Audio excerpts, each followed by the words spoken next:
오늘 하나님 말씀은 요한복음 15장 1절부터 15절까지의 말씀입니다.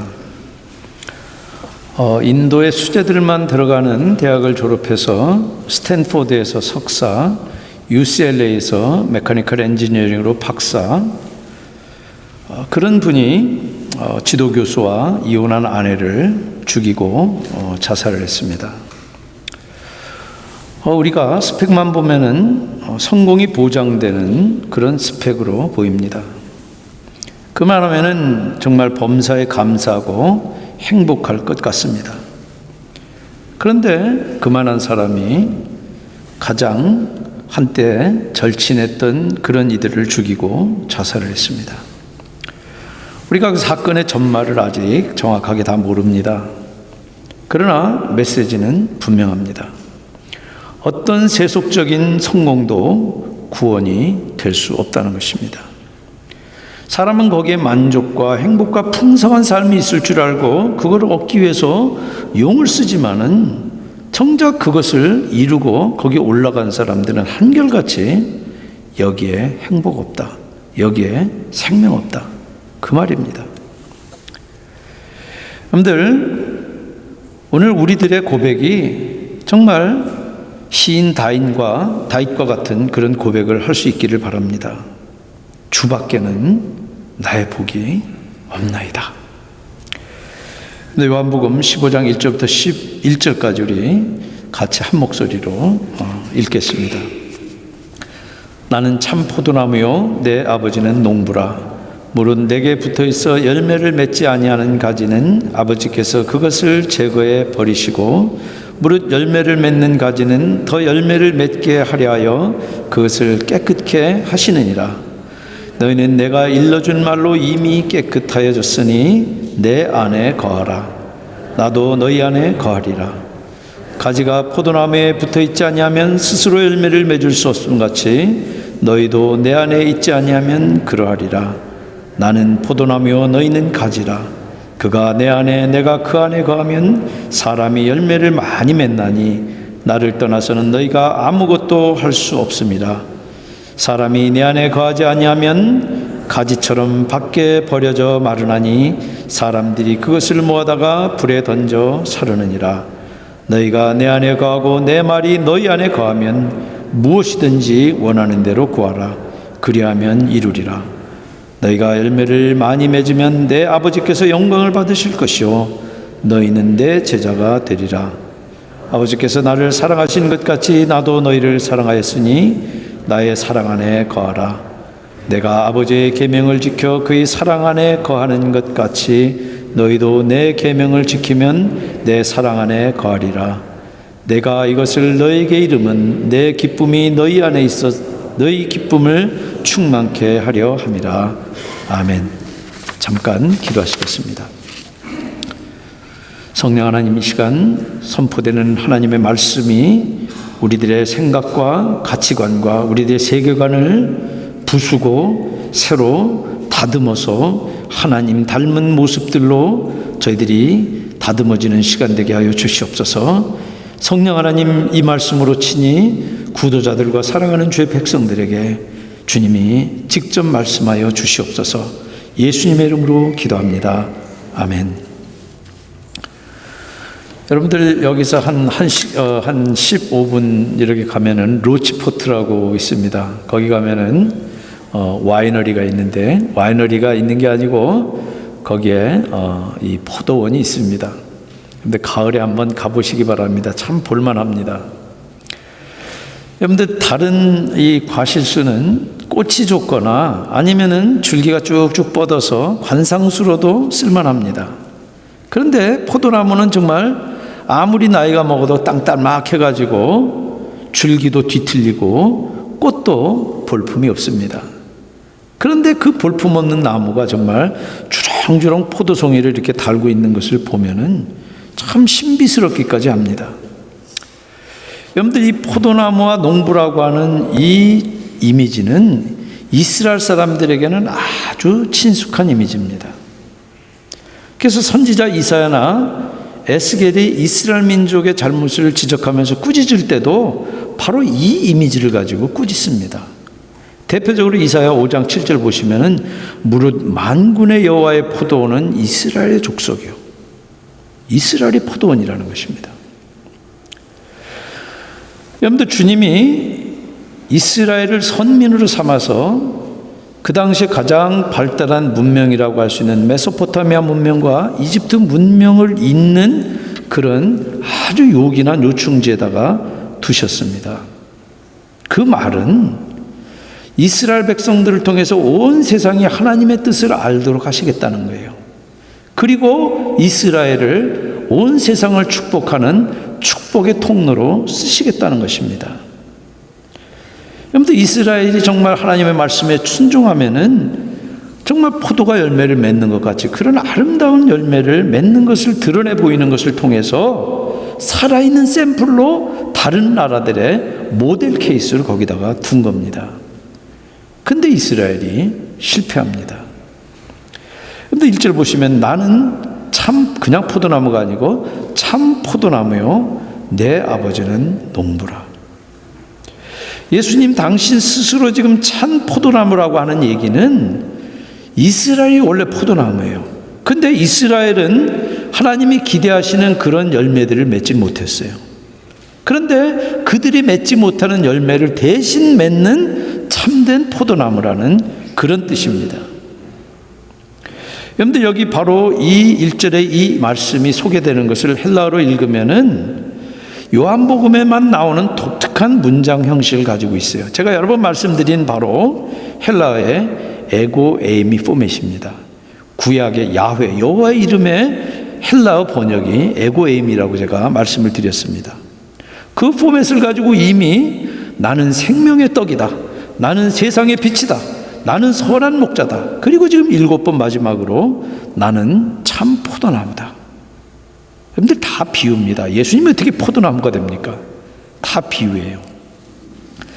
그런데 비유라고 하는 것은 우리들에게 아주 친숙한 그런 대상을 예로 삼아서 진리를 가르치는 수사법입니다. 그리고 참 포도나무라고 하는 것은 거짓 포도나무가 있다는 것을 전제로 할 때만 성립되는 그런 비유예요. 그런데 그 거짓 포도나무는 바로 이스라엘이에요. 예수님이 도대체 무슨 근거로 이스라엘을 거짓 포도나무라고 그러고 당신을 참 포도나무라고 그럽니까? 여러분들, 포도나무가 있는 목적은 열매를 맺는 거예요. 다른 말로 얘기하면 하나님께서 포도나무를 두신 것은 하나님이 기대하는 열매를 맺는 거예요. 그런데 이스라엘은 자기들의 혈통과 율법을 가지고 하나님의 뜻을 이룰 수 있다고 여겼어요. 그래서 혈통과 율법을 긍지로 여기면서 그 긍지에 조금이라도 도전하면은 사정없이 정죄했어요. 여러분들, 예수를 지금 빌라도 법정에 고발해서 결국 십자가 처형을 받도록 만든 이유가 바로 그거예요. 예수님이 자기네 혈통과 율법의 권위에 도전했다는 거예요. 그들의 입장에서는 예수님은 포도나무가 아니라는 거예요. 그런 신약 기자들은 그런 이스라엘의 입장에 정면으로 반박을 합니다. 예수가 참 포도나무고 이스라엘은 거짓 포도나무다. 그걸 보여주기 위해서 대표적으로 히브리서에서는 예수님과 이스라엘을 조목조목 비교하면서 대조합니다. 이스라엘의 대제사장이 아니라 예수님이 참 대제사장이시다. 예루살렘의 성전이 아니라 예수님 당신 몸이 바로 성전이시다. 대제사장이 매번 드리는 짐승이 아니라 예수님이야말로 단번에 하나님께 바쳐진 참 제물이시다. 그렇게 조목조목 대조한 겁니다. 이스라엘의 불완전한 종교의식이 바로 예수님에게서 완결되었다라고 하는 신학적인 해석이 지금 히브리서인데, 그것은 신약 전체의 사상을 관통하고 있는 거예요. 그리고 그것을 바로 우리가 믿는 것입니다. 여러분들, 예수님이 부활하심으로 참 포도나무인 것이 입증되었다는 것이 바로 신약 성경 기자들의 입장이고 우리들이 믿는 것이 바로 그것입니다. 그런데 예수님이 참 포도나무라는 것은 우리가 그분을 통해서 생명을 얻는다는 겁니다. 그래서 여기 이 단어에, 이 문장에 핵심 단어가 있다 그러면은 붙어 있다, 거하다예요. 그리고 여러분들 오늘 이 비유는 죄송하지만은 예수 믿는 사람들에게만 해당되는 비유입니다. 예수님하고 관계가 없는 사람들, 예수님이 포도나무인데 거기에 가지로 붙여 있지 않는 사람들에게는 죄송하지만 오늘 이 비유는 해당이 없습니다. 여러분들 5절 보세요. 나는 포도나무요 너희는 가지라. 그가 내 안에 내가 그 안에 거하면 사람이 열매를 많이 맺나니 나를 떠나서는 너희가 아무것도 할 수 없습니다. 여러분들 가지가 열매를 맺자면 당연히 포도나무에 붙어 있어야 됩니다. 거기에 전지질 당해가지고 가지치기 당한 가지는 열매 맺을 길이 없습니다. 여러분들 포도 농사 짓는 분들이 포도 이 가지가 이렇게 뻗어나가고 자랄 때는 절대 가지치기를 하지 않습니다. 대신에 이렇게 그 줄 사이를 이렇게 오고 가면서 이렇게 밑으로 처진 가지들을 조심스럽게 들어 올려서 거기다 이렇게 살짝 줄로 묶어줍니다. 그러다가 가지가 어느 정도 이렇게 자리를 잡으면은 생산량을 최대로 올리려고 하는 부지런한 농부는 전략적으로 가지에 나는 작은 그런 싹들을 잘라냅니다. 그리고 뻗어나가는 다른 가지들을 잘라냅니다. 바로 그게 가지치기입니다. 여러분들 그렇게 가지치기 당해가지고 나무에서 수액과 양분을 제대로 공급받지 못하는 가지는 열매는커녕 살아있을 수조차도 없습니다. 여러분들 오늘 말씀을 잘 들으시기 바랍니다. 아까 제가 이 비유는 믿는 사람들에게 대한 이야기라고 했는데 오늘 이 비유의 요지는 구원을 말하는 게 아닙니다. 여기 지금 가지가 전지질 당했다라는 게 구원 못 받는다, 그 비유가 아닙니다. 여러분들 비유를 신학적으로 해석해 들어가면 조직신학적으로 해석해 들어가면 안 됩니다. 여러분 성경을 읽을 때 중요한 것이 성경의 장르입니다. 장르는 장르에 맞게 읽어야 돼요. 시는 시로 읽어야 되고 조직신학은 조직신학으로 읽어야 되고 그리고 비유는 비유로 읽어야 됩니다. 그리고 비유에게 있어서 중요한 것은 비유가 이야기하고자 하는 포인트예요. 다른 포인트로 이야기하면은 비유에서 이야기하고자 하는 이야기가 아니라 딴 데로 지금 산으로 배가 올라가는 꼴이 되고 마는 것입니다. 여러분들 3절 보세요. 너희는 내가 일러준 말로 이미 깨끗하여졌으니. 이미 가지로 예수님하고 연결이 된 사람들은, 구원받은 사람들에게, 그 사람들에게 구원은 흔들릴 수 없는 분명한 사실이에요. 그것까지 왔다 갔다 한다는 얘기가 아니에요. 그런데 지금 여기 이 비유는 구원에 대한 비유가 아니라 열매 맺는 것에 대한 비유입니다. 여러분들 예수 믿는 사람들이라고 다 열매 맺는 풍성한 삶 사는 거 아니잖아요. 예수 믿는 사람들 가운데서도 정말 주님 안에서 풍성한 열매를 맺으면서 정말 그렇게 생명력 있게 살아가는 분이 있는가 하면은 비실비실해가지고 저 사람이 정말 믿는 사람인지 아닌지 그런 사람들이 있잖아요. 여기 지금 이거는 열매 맺는 그런 삶에 대한 가르침입니다. 여러분들 모든 포도나무나 가지가 존재하는 이유는 열매를 맺을 수 있는 거지. 여러분 아까 제가 얘기했잖아요. 포도나무는 관상수로 아무 쓸모가 없어요. 근데 열매를 맺으려면 7절 다시 너희가 내 안에 거하고 내 말이 너희 안에 거하면은. 그럼 어떻게 예수 안에 거하고 예수가 우리 안에 거합니까? 어떻게 해야지만 예수라는 줄기에 붙어있는 가지가 됩니까? 전지질당한 가지가 아니라. 여러분들 교회론적으로 가장 쉽게 설명하면은 교회에 출석해서 한 지체로 사는 거예요. 여러분들 주일날 갈 데가 얼마나 많습니까? 근데 가지 않고 여러분들 이 시간에 와서 예배 자리에 주님을 예배하는 자리에 참석하고 있는 이유가 뭡니까? 교회는 그리스도의 몸이고 그리스도는 교회의 머리이기 때문에 그런 거 아닙니까? 여러분들 이 교회에 온다라고 하는 이 예배 행위는 그 실질이 무엇이냐면은 그리스도를 머리로 한 몸의 지체로 우리가 산다는 얘기예요. 여러분들 지난 2000년 동안에 교회가 예수께 붙어왔고 그래서 교회에 나온 사람들이 구원을 받았지 교회에 나오지 않는 사람들이 구원받지 않았어요. 그러나 교회가 자꾸 타락하니까 그 눈에 보이는 교회만 교회가 아니라, 비지블 처치만 처치가 아니라 캐톨릭 처치, 인비지블 처치가 그게 진짜다. 그런 주장을 합니다. 그런 주장하는 사람들은 교회 안 다녀도 예수만 잘 믿으면은 예수와 연결된다. 그런 논리를 피는 거예요. 현실 교회를 부정하는 거예요. 여러분들, 대표적으로 퀘이커 같은 그런 분들이 무교회주의가 바로 그런 생각이고, 요즘 한국에서는 가나안 교인이라 그럽니다. 교회 안 나가, 이거 뒤집어 보세요. 그러면 가나안이 돼요. 그래서 믿기는 하지만은 교회 하는 꼬라지가 내가 도대체 마음에 안 들어서 나는 교회 안 나간다. 그런 사람들을 가리키는 신조어가 가나안 교인입니다. 거기서 더 나간 입장은, 내가 기독교 복음하고 직접 상관없지만 예수 같은 그런 참 훌륭한 그런 정신으로 내가 살면은 예수와 연결된다. 그런 주장이에요. 그래서 이웃을 사랑하고 정의를 실천하면서 이타적으로 살면서 복음의 정신으로 살면 된다는 거예요. 여러분, 범신론자인 마하트마 간디가 그런 정신을 가지고 무저항 비폭력주의라고 하는 그런 이 사상을 견지했어요. 그 사상은 여러분들 산상수훈 마태복음 5, 6, 7장에서 나온 것입니다. 그러나 간디는 크리스천이 아니에요. 여러분들, 세계교회평의회 WCC가 하나님의 선교라고 하는 미시오 데이라고 하는 그 말을 바로 그런 식으로 적용을 합니다. 여러분, 어떤 입장입니까? 물론 이렇게 교회 나오는 분들은 대부분은 여기 현실 교회를 인정하기 때문에 나오고 있는 거예요. 그러나 여러분들이 현실 교회에 나오든 안 나오든 입장마다 논리가 있고 논리마다 일리가 있어요.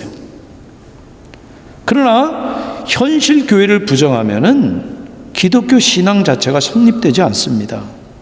여러분들, 복음의 본질이 아무리 중요하다고 그래도 그릇없이 그 본질을 어디다 담습니까?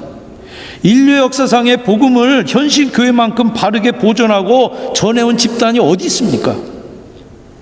여러분들, 비록 사회적인 지탄을 받아서 개독교라는 그런 오명을 쓰고 있는 그런 교회지만은 그 현실 교회 안에서 복음이 전해지고 믿는 사람들이 그 복음을 듣고 구원받고 하는 일이 지금도 벌어지고 있는 거예요. 여러분들, 교회에 모인 신자들이 세상 사람들처럼 실수도 많고 잘못도 많지만은 그런 사람들 모임 안에서만 기독교 신앙이 유지가 되는 거예요. 문제는 그런 교회를 절대시하는 거예요. 교회가 마치 사람을 구원할 수 있는, 그리고 어떤 사람은 지옥에 가게 만들 수 있는 권력이 있는 것처럼 행사하는 게 문제예요. 모든 사람이 예수 그리스도 십자가에 달리시는 순간에 성전의 휘장이 위로부터 아래 갈라져서 모든 사람이 다 예수 그리스도의 보혈로 직구할 수 있는데, 마치 어떤 특정한 사람들을 통해서만 하나님에게 나아갈 수 있을 것처럼 이야기한단 말이에요. 그는 복음이 아니에요. 여러분들, 우리가 보이지 않는 보편의 교회, 그것을 주장하는 사람들의 이야기도 우리가 귀 기울여 들을 필요가 있습니다. 왜 그러냐면, 그런 분들은 지금 현실 교회가 얼마나 잘못되어 있는지를 지적하면서 원형의 교회, 그리고 정말 그 인비지블, 그 보편의 교회가 어떤 모습이 되어야 하는지를 우리들에게 조명하기 때문에 그분들의 이야기에도 우리가 귀를 기울일 필요가 있어요. 그리고 교회 밖에서 복음의 정신으로 사는 사람들도 우리들이 알 수 없는 그런 방식으로 예수 그리스도와 연결될 수 있다는 것도 우리가 부인할 수 없어요. 왜냐하면은 하나님은 교회 안에만 갇혀 계시는 분이 아니라 온 우주가 활동 무대예요. 교회는 작지만 하나님의 나라는 영원하고 무궁해요. 만왕의 왕 예수 그리스도의 십자가의 이 십자가와 그 부활의 빛은 교회 안에만 비치는 것이 아니라 온 세상 곳곳에 비치는 것입니다. 그래서 여러분들, 우리가 인류의 계몽의 역사를 봐도 그런 계몽과 평등과 자유가 확장되어 가는 곳에 복음의 빛이 비쳤기 때문에 그런 일들이 일어났던 거예요. 여러분들, 우리가 신앙생활을 되게 교회 중심으로 하기 때문에 이런 질문도 필요합니다. 그러나 더 본질적이고 근원적인 질문에 대한 답변이 오늘 본문에 있습니다. 내가 정말 예수와 일치되어 있는지 아닌지 알 수 있는데 그것은 다른 게 아니라 바로 열매로 안다는 겁니다. 열매가 많이 맺히면은 그 사람은 포도나무인 예수님께 붙어 있는 가지. 열매가 없으면은 지금 가지치기 당한 가지라는 거예요. 열매가 가지의 상태를 지금 보여준다는 것입니다. 여러분들, 이 나무와 열매 관계는 산상수훈 마태복음 7장 15절 20절에 거기도 나와요. 선지자가 진짜인지 가짜인지 그 사람 하는 말 가지고 모른다는 거예요. 그 사람이 맺는 열매를 가지고 판단한다는 것입니다. 가시나무가 포도를 엉겅퀴가 무화과를 맺을 수 없는 것처럼 좋은 나무라야 좋은 열매를 맺고 좋은 열매를 맺으면은 그 나무가 옳은 마음을 먹고 좋은 나무였는지를 판단할 수 있다는 말씀이에요. 그래서 정말 우리가 포도나무인 예수께 우리가 연결되어 있는지 확인하려면은 여러분들 열매를 봐야 돼요.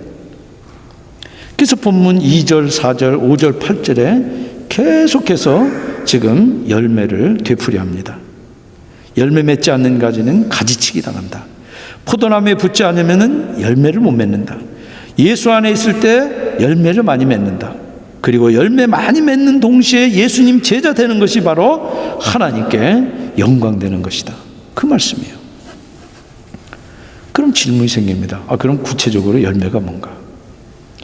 그런데 가장 확실한 답은 그리스도인다운 삶의 자세예요. 대표적으로 갈라디아서 5장 22절 23절에 성령의 9가지 열매가 나옵니다. 사랑과 희락과 화평과 오래 참음과 자비와 양성과 충성과 온유와 절제. 그런 삶의 자세예요. 믿는 사람의 삶 가운데 그런 자세가 드러날 때 세상에서 개독교라 그러다가 입을 막고 기독교라고 다시 부른다는 거예요. 근데 여러분 한번 가만히 생각해 보세요. 그런 자세가 기독교인에게만 있는가 하는 거예요. 아니요. 그리스 로마 문화에서도 똑같이 중요한 덕목이고 불교에도 유교에도 천도교에도 똑같이 중요한 덕목들이에요. 여러분들, 그래서 여기 열매를 맺으라는 말씀을 열매를 맺으라는 이 주님의 말씀을 우리가 잘 새겨드려야 됩니다. 우리가 얼마나 큰 구제 봉사했고 이웃을 얼마나 우리가 따뜻하게 대했고 사회정의를 위해서 얼마나 힘썼느냐, 그게 본질이 아니에요. 그게 나타나야 되지만 그건 예수 안 믿어도 세상에 책임 있게 사는 사람은 누구나 감당하는 몫이에요. 그런데 오해하지 마세요. 제가 지금 윤리적인 삶을 무시하자는 얘기가 아니에요. 그리스도인들은 당연히 그렇게 살아요. 그러나 그것이 신앙의 본질은 될 수 없다는 얘기예요. 근데 5절 한번 보시기 바랍니다. 나는 포도나무여 너희는 가지라. 그가 내 안에 그가 내 안에 거하면 사람이 열매를 많이 맺나니 나를 떠나서는 너희가 아무것도 할 수 없습니다. 여러분들, 만약 이 맥락에서 열매가 윤리 문제에 국한된다 그러면은 여기 지금 나를 떠나서 너희가 아무것도 할 수 없다 하는 이 말씀은 빈말이에요. 왜냐하면 예수 없이도 얼마든지 세상에서 이런 열매 맺는 사람들이 셌어요. 어떤 사람들은 예수 믿는 사람보다 훨씬 더 고상해요. 여러분들, 비유의 포인트는 그게 아닙니다. 여기 지금 이 본문이 열매를 강조하는 것은 어떤 윤리적인 열매 맺는 그것이 아니라 바로 예수께 연결되어 있는 사람이 열매를 맺는다는 것을 강조하기 위한 거예요. 윤리적인 인간이 돼야지. 그래서 윤리적인 그런 어떤 윤리적인 그런 모습을 드러내면은 이 사람은 구원받은 사람이다, 그 말이 아니라는 거예요. 여러분들, 여기 열매는 잘 들으시기 바랍니다. 예수께 연결된 사람에게만 나타나는 삶의 근원적인 능력입니다. 그리고 그것은 죄와 죽음에서부터의 해방이에요. 여러분들, 죄는 자기를 절대시하는 겁니다. 아담과 하와만 그랬습니까? 아니에요. 저도 그러고 여러분들도 솔직히 속을 들여다보세요. 자기를 하나님 자리까지 높이려고 하는 욕망이 모든 인간 내면에 꿈틀거리고 있어요. 여러분들, 자기를 절대하는 것 같이, 그래서 신격화하는 것 같이 매력적인 게 없어요. 그러니까 거짓말이라도 아첨하면 좋아하는 거예요. 그리고 그런 말을 듣기 위해서 돈과 권력을 쫓는 것입니다. 피조물이 주제 파악 못하고 조물주 역할을 하려고 하는 거예요. 그런 죄는 결국 주변을 파멸하고 자기를 파멸시키는 것입니다. 여러분들, 우리가 예수를 믿는다는 것은 모든 그런 자기 절대화에서 벗어나는 거예요. 자기를 높이는 방식이 아니라 포도나무인 예수님도 농부인 아버지께 맡기고 순종하신 것처럼 믿는 사람들도 예수님께 맡기고 순종하는 거예요. 그게 믿음이고 그게 의롭게 되는 길이고 그게 구원이에요. 여러분들, 죽음은 누구나 허무와 절망에 빠뜨립니다. 세상 뭘로도 누구도 거기서 벗어날 재간이 없습니다. 여러분들, 야망과 꿈 이런들 뭘 합니까? 죽어버린 그만인데. 그러나 예수 믿는 사람은 죽음의 그 허무와 절망으로부터 자유한 사람들이에요. 왜냐하면 예수님이 바로 부활의 주님이시기 때문에 그래요. 여러분들, 이번 한국 방문 중에 평생 예수 믿었다는 어떤 분이 여기서 잘 살면 되지, 죄는 뭐고, 죽을 때 죽는 거 아닙니까? 그렇습니까? 아니에요. 여러분들, 죄와 죽음에서 해방이야말로 예수 믿는 사람이 맺는 참 열매입니다. 그런 사람이 세상을 다르게 보고 그리고 새로운 피조물로 살면서 열매를 구체적으로 맺게 되는 거예요. 생명의 열매를 맺게 되는 거예요. 윤리적인 모양으로 보인다 할지라도 썩은 열매가 있어요. 똑같은 모양이지만 생명 있는 열매를 맺는다는 것입니다. 여러분들이 믿는다 그러면은 여러분들의 영원한 운명은 이미 결정됐어요. 거기에 니고시에이션이 없습니다. 주님이 이미 선택하셨고 그 누구도 그 무엇도 주님의 손으로부터 여러분들을 뺏어갈 것이 없어요. 그러나 열매는 별개의 문제예요. 그리스도 안에 거하면, 예수님이 풀어서 해석했잖아요. 거한다는 것은 사랑하고 순종한다는 말을 비유적으로 표현한 거예요. 주 안에 거하면 어떤 유익이 있습니까? 7절, 기도가 응답돼요. 여러분들, 이 말 오해하지 마세요. 이 말을 마치 주님을 마법의 램프 속에서 하는 진이로 착각하고 그렇게 해서 그래요. 그래서 이제 기도하는 대로 다 이루어진다. 기도 빨세다. 여러분들, 그런 말은 없습니다.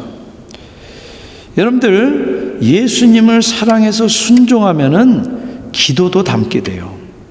그래서 이기적인 기도가 아니라 기도가 나오는데 주님이 구하실 만한 기도가 내 입에서 나오게 되는 거예요.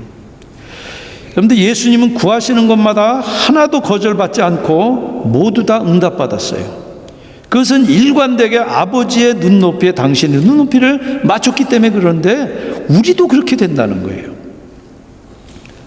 그리고 주 안에 거하면 8절에 하나님이 영광을 받으세요.